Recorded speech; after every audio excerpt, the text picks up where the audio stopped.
need to do one of these types of products. There was a gap in the market for iGuzzini.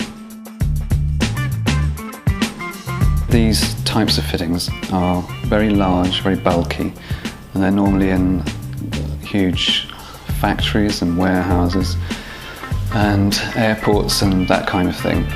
But what we were trying to do with this one is make a product that would work well in smaller spaces.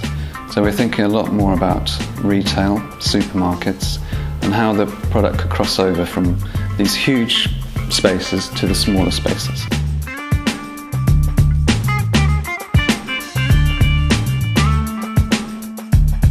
And the main idea, or the main feature, is the fact that this is separated.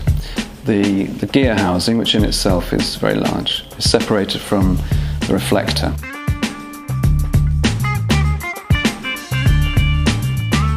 So this space here, this is the unusual part, this is the key to the design, is to do with separation. We've isolated the lamp holder and the reflector from the gear.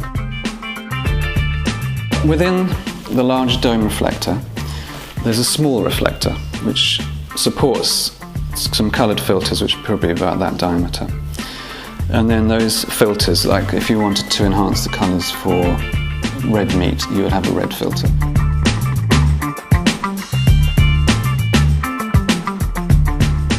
It would have a long product life, would sit in a space without being overpowering. So it's got to be clean and simple, more like a spotlight, and not following fashion, if you like, or more to do with having a long product life, not being fighting with the environment, so in harmony with the environment. It could be used in offices, it can be used in museums and medium-sized spaces. So what we're trying to do is trying to make a fitting that would cross over between all the types of spaces, instead of making one large industrial fitting which would suit big spaces but doesn't really translate to small areas. That's really at the back of our minds what we're trying to do.